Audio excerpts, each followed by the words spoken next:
This week, the IT Coalition Steering Group, led by Estonia and Luxembourg, convened in Tallinn to review the initial equipment deliveries to Ukraine and discuss upcoming contributions. Spain declared its forthcoming membership in the coalition, while Luxembourg, Iceland, Estonia, and Belgium pledged a total of 22 million euros in new contributions.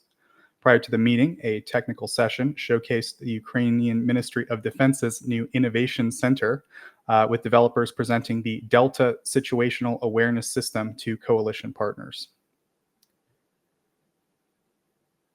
The President of Ukraine has ratified a bilateral security cooperation agreement with the Prime Minister of Portugal, as announced by the Portuguese Prime Minister Luís Montenegro during a joint press conference. Zelensky and the Portuguese Prime Minister signed the Ukraine-Portugal agreement spanning 10 years at the official residence of the latter in Lisbon. The agreement emphasizes Portugal's backing of Ukraine's reforms toward joining the European Union and NATO, particularly through bolstering economic and trade ties to facilitate Ukraine's integration into the internal market. With this agreement, Portugal becomes the 12th nation with which Ukraine has established a security cooperation framework indicative of enduring support. Zelensky has embarked on diplomatic visits to Spain and Belgium as well, where he concluded bilateral security pacts with the respective prime ministers, Pedro Sanchez and the Belgian counterpart. President Volodymyr Zelensky of Ukraine and Prime Minister Jonas Gahr Store of Norway also formalized a bilateral security cooperation and long-term support agreement, as reported by Militarny. The signing ceremony took place on May 31st in Stockholm, with the text of the agreement made available on the Ukrainian president's website. According to the agreement, Norway will extend approximately 1.2 billion euros in military assistance to Ukraine in 2024. Over the span to 2027, they've earmarked 6.4 billion under the long-term Nansen program to bolster Ukraine's capabilities, with the commitment to sustain support throughout the agreement's duration.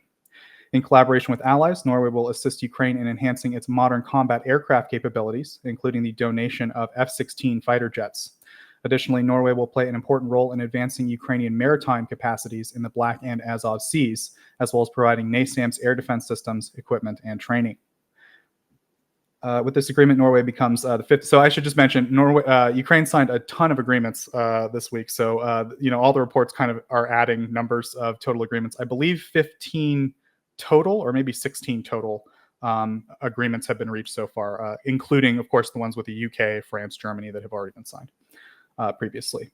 Norway also additionally pledged another $600 million in support as of 2024 so far in April. Ukraine and Iceland have also entered into a security cooperation and long-term support agreement, as announced by the official website of their president.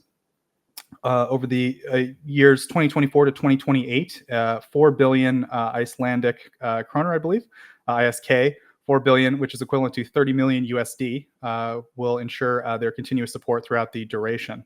Iceland is prepared to finance, procure, and deliver defense-related resources and equipment, alongside with collaborating with Ukraine to foster the growth of the defense industry. An integral part of their assistance is transporting military supplies and equipment via cargo plane. Additionally, Iceland will prioritize supporting and equipping women serving in the armed forces of Ukraine. Distinct sections of the agreement address backing the Ukrainian peace formula. This is included in most of the new agreements. They've endorsed the Ukrainian peace formula, which is going to be discussed or elaborated on in the upcoming peace conference in Switzerland. They also agreed to impose additional sanctions on Russia, facilitate compensation for damages, and pursue accountability for the aggressor. Furthermore, the agreement underscores the enhancement of social and civilian infrastructure, encompassing education and energy security. They've also undertaken to increase their diplomatic presence in Kyiv, although they didn't really specify, except that they said they're going to try to engage more with different sectors of the Ukrainian government. During President Zelensky's visit to Stockholm, Ukraine finalized a security agreement with Sweden, as reported again by the president's office. The Prime Minister Ulf Kristersson represented Sweden signing the agreement, and it entails additional financial and military assistance to Ukraine through the year 2026. Initially, Sweden will provide 6.5 billion euros, which averages out to 2.2 billion annually, with provisions for increasing aid over the 10-year duration of the agreement. They prioritize support for aviation, air defense, armored vehicles, artillery, maritime security, mine clearance, and UAVs. Ukraine will gain access to the specialized ASC 890 airborne early warning and control aircraft under this agreement, with the possibility of receiving Gripen fighter jets from Sweden and training Ukrainian pilots for these aircraft. Sweden has pledged to improve Ukraine's defense industry and collaborate on the development of new weaponry, particularly through bilateral cooperation on the localization, repair, and maintenance of the production of Swedish defense products within Ukraine. Furthermore, Sweden has reaffirmed unequivocal support for their aspirations into EU and NATO membership. And they've also mentioned there were previous reports that I'll just kind of include here that Sweden will donate an additional ASC 890 airborne early warning and control aircraft. That was kind of all the result of this visit.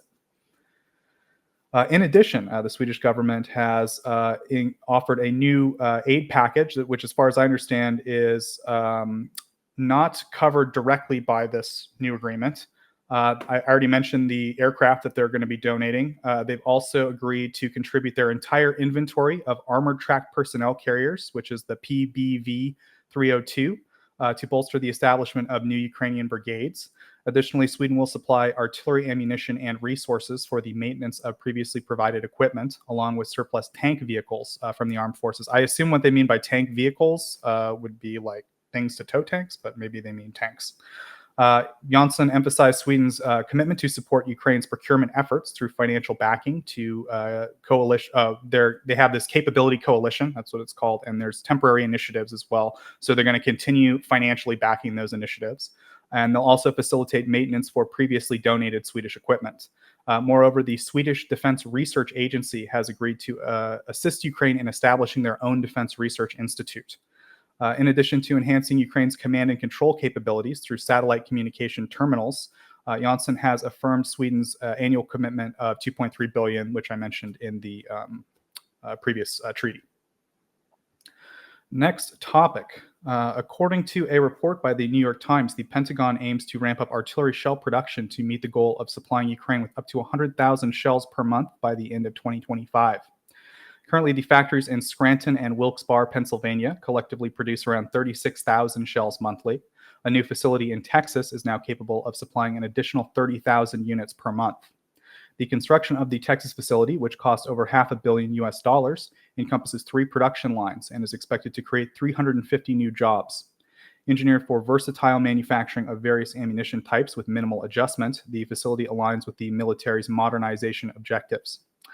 Furthermore, an ammunition plant is currently under construction in Camden, Arkansas, and the Pentagon also plans to initiate a second shell production line at a military plant in Iowa. In other words, like add another line to an existing plant, and partially reopen a facility in Parsons, Kansas. So the shells are coming.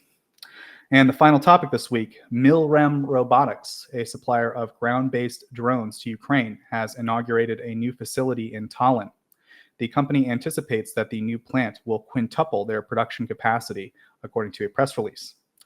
Noting positive feedback from end users on the performance of their robotic vehicles during testing, Milrem Robotics is gearing up for large-scale procurements to increase their production, indicating a readiness to engage in future contracts.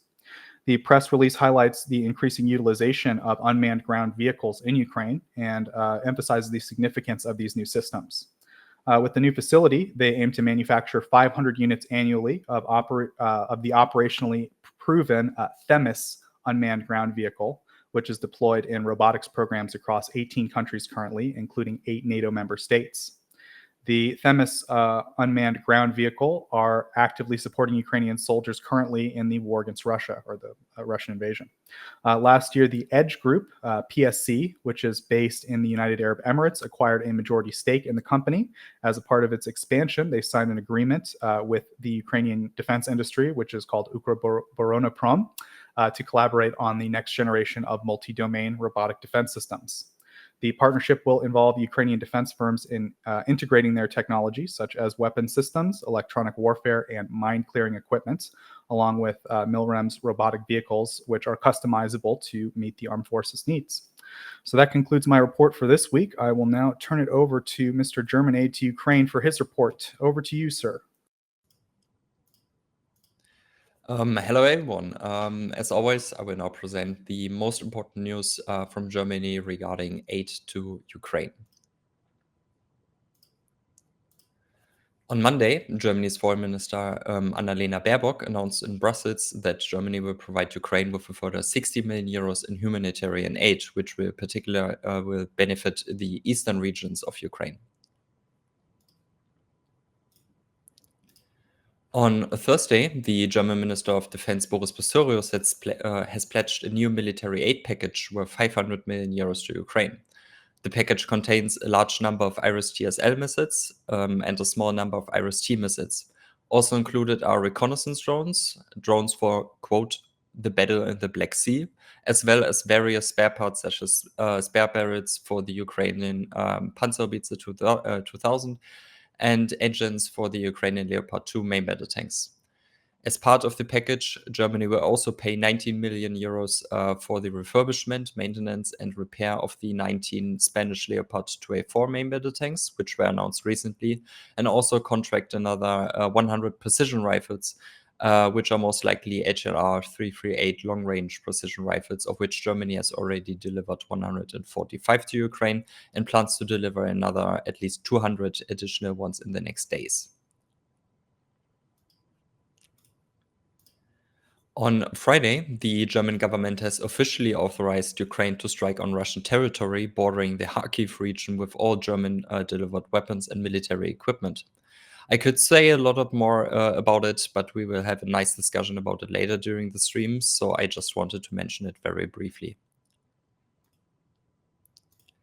And as a last item of this week, also on Friday, the Berlin public transport company BVG announced that they will donate 12 Tatra vehicles, which are trams, to strengthen the transport network in Lviv. Before 2022, Lviv already bought several Tatra vehicles from the BVG, and prior to the now announced donation, the BVG already donated gearboxes and spare parts for exact these very Tatras. And that's all I had for this week. I turn it over to you, Joseph.